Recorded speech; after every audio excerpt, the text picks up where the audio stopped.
Assalamualaikum warahmatullahi wabarakatuh. Assalamualaikum warahmatullahi wabarakatuh. Baik, Assalamualaikum warahmatullahi wabarakatuh. Assalamualaikum warahmatullahi wabarakatuh. Perkenalkan, nama saya Devi Kadianti Haris.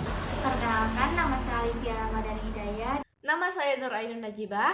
Perkenalkan, nama saya Astri Ayuningsi. Nama saya Abdullah Malik Akbar M.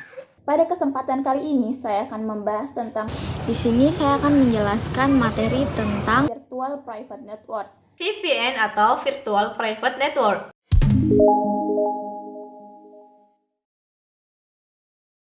Virtual Private Network ini sering disingkat atau sering disebut dengan sebutan VPN, adalah sebuah koneksi virtual yang bersifat private. Kenapa dikatakan demikian? Karena jaringan ini tidak ada secara nyata, melainkan hanya sebuah jaringan virtual, dan dikatakan private karena tidak semua orang bisa terkoneksi ke jaringan ini. Konsep kerja dari VPN pada dasarnya membutuhkan sebuah server yang berfungsi sebagai penghubung antar PC. Dapat dikatakan internet akan terhubung ke VPN server, lalu ke VPN client, dan akhirnya sampai ke client. Bisa juga digunakan untuk menghubungkan dua komputer secara private dengan jaringan internet, seperti komputer A terhubung ke VPN client akan melewati internet untuk terhubung ke VPN server, lalu sampai ke VPN client dan sampai ke komputer B tersebut. Jadi, semua koneksi diatur oleh VPN server sehingga dibutuhkan kemampuan VPN server yang memadai agar koneksinya bisa lancar. Keamanan dengan konsep demikian, maka jaringan VPN ini menawarkan keamanan dan untraceable. Tidak dapat terdeteksi sehingga IP kita tidak dapat diketahui oleh yang lain karena yang digunakan adalah IP publik milik VPN server tersebut. Dengan ada enkripsi dan deskripsi, maka data yang lewat jaringan internet ini tidak dapat diakses oleh orang lain, bahkan oleh klien yang terhubung ke server VPN yang sama sekalipun. Karena kunci untuk membuka enkripsinya hanya diketahui oleh server VPN dan klien yang terhubung. Nah, enkripsi dan deskripsi menyebabkan data tidak dapat dimodifikasi dan dibaca sehingga keamanan juga bisa terjamin. Untuk menjebol data pun si pembajak harus memiliki proses deskripsi untuk mencari rumus yang tepat dan membutuhkan waktu yang lama. Atau biasa juga menggunakan supercomputing untuk menjebol, dan tentunya tidak semua orang memiliki PC tersebut. Yang memiliki pun hanya agen-agen dari FBI atau CIA. Biasanya punya komputer yang semacam ini.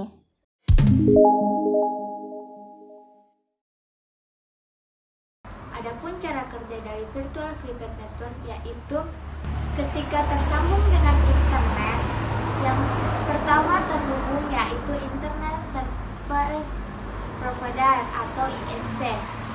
ISP inilah yang akan menghubungkan dengan website atau sumber daya lain pada internet yang akan dikunjungi. Seluruh lalu lintas pada internet melalui service ISP sehingga bisa dilihat ISP.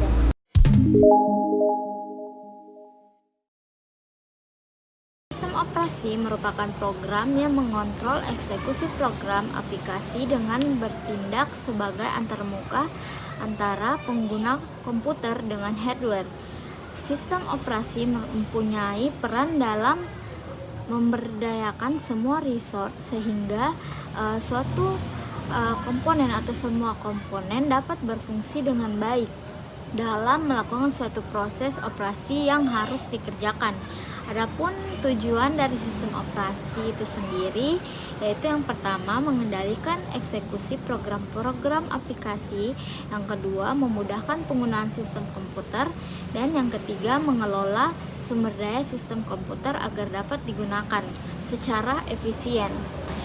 Adapun fungsi dan sistem operasi itu sendiri yakni memudahkan bagi pemrogram dan program-program aplikasi untuk mengakses dan menggunakan fasilitas dan layanan-layanan yang ada dalam sistem operasi tersebut. Sistem operasi bertindak sebagai pengolah sumber daya sistem komputer berdasarkan layanan yang dapat disediakannya. Adapun manfaat dari sistem operasi itu sendiri, yaitu yang pertama, dalam hal kenyamanan, suatu sistem operasi membuat komputer lebih mudah digunakan, lebih mudah diperintah oleh penggunanya. Kemudian yang kedua yaitu efisiensi. Suatu sistem operasi memungkinkan sumber daya sistem komputer dapat digunakan dengan cara yang efisien. Adapun layanan sistem operasi yaitu yang pertama pembuatan program, yang kedua eksekusi program, yang ketiga akses ke peripheral atau external device, yang keempat akses interstruktur ke file di dalam peripheral, dan yang kelima akses ke seluruh perangkat dan resource system. Kemudian ada jenis sistem operasi itu yaitu yang pertama interaktif, yang kedua batch, yang ketiga single program atau unit programming, dan yang keempat multi-programming atau multitasking. Adapun permasalahan sistem operasi bersifat interaktif diatasi dengan menggunakan sistem operasi yang bersifat batch yang menempatkan monitor atau pengamat program yang ditempatkan secara residen di memori utama dan selalu tersedia untuk melakukan eksekusi. Fungsi monitor pengamat adalah membaca job satu persatu, menempatkan job pada program dan pengguna dengan kendali diberikan ke job tersebut. Kemudian ada fitur-fitur daripada monitor yaitu yang pertama proteksi memori, yang kedua pewaktu yang digunakan untuk mencegah sebuah job monopoli sistem, dan yang ketiga yaitu privileged instruction.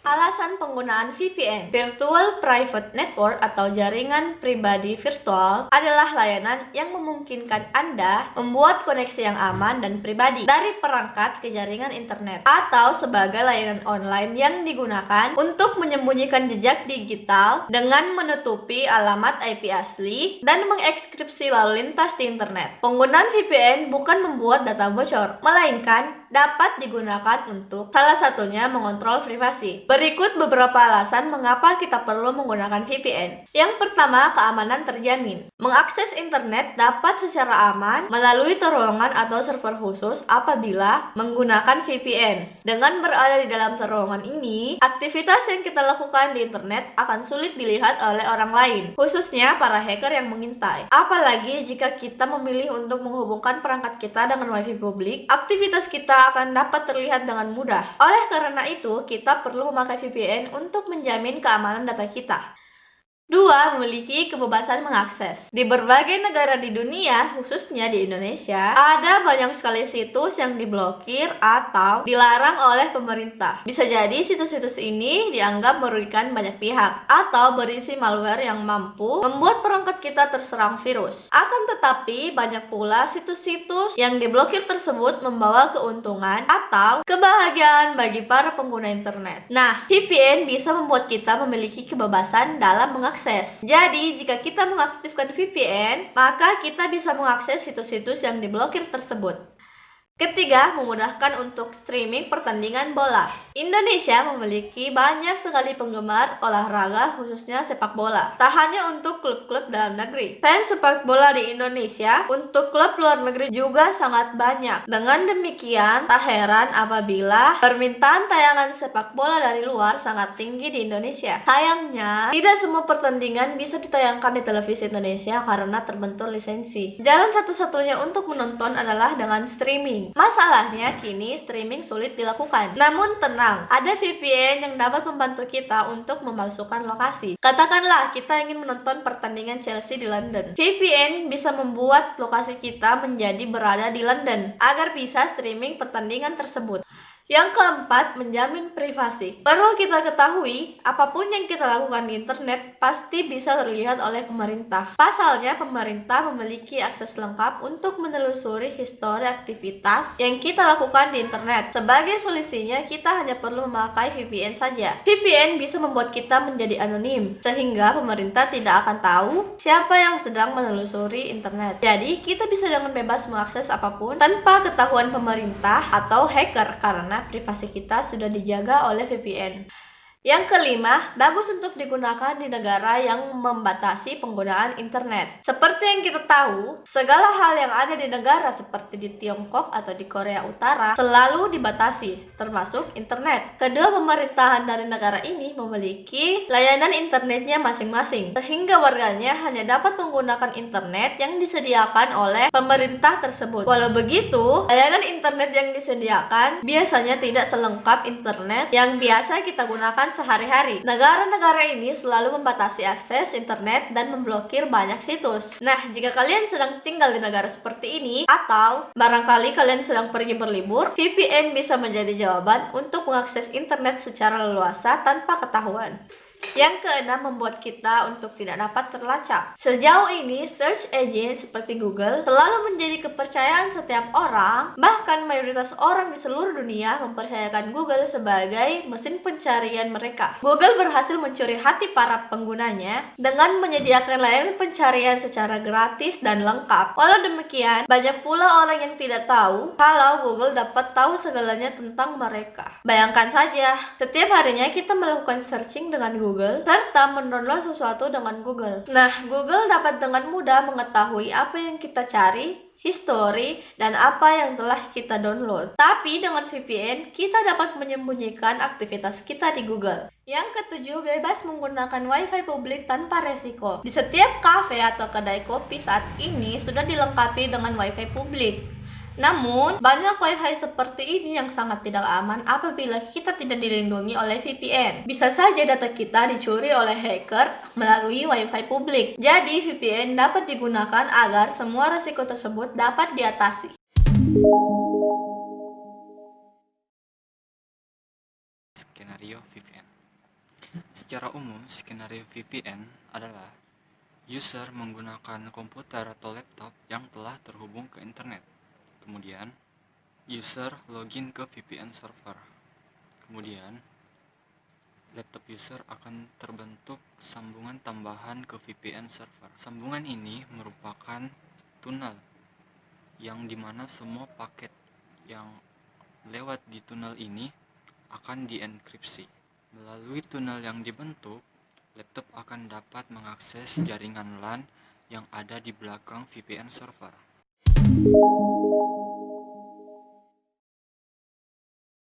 Selanjutnya yaitu protokol VPN. Secara umum, ada dua protokol VPN yang sering digunakan, yaitu PPTP dan yang kedua OpenVPN. Baik, yang pertama itu PPTP. Kepanjangannya yaitu Point-to-Point Tunneling Protocol.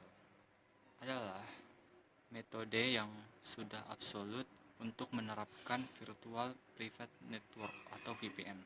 Meskipun dengan banyak masalah keamanan yang diketahui.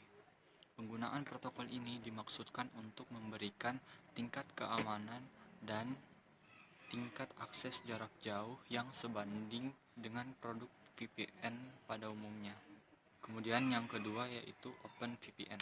OpenVPN adalah perangkat lunak yang open source yang mengimplementasikan teknik VPN untuk membuat koneksi point-to-point atau situs ke lokasi yang aman dalam konfigurasi yang diarahkan atau dijembatani dan fasilitas akses jarak jauh.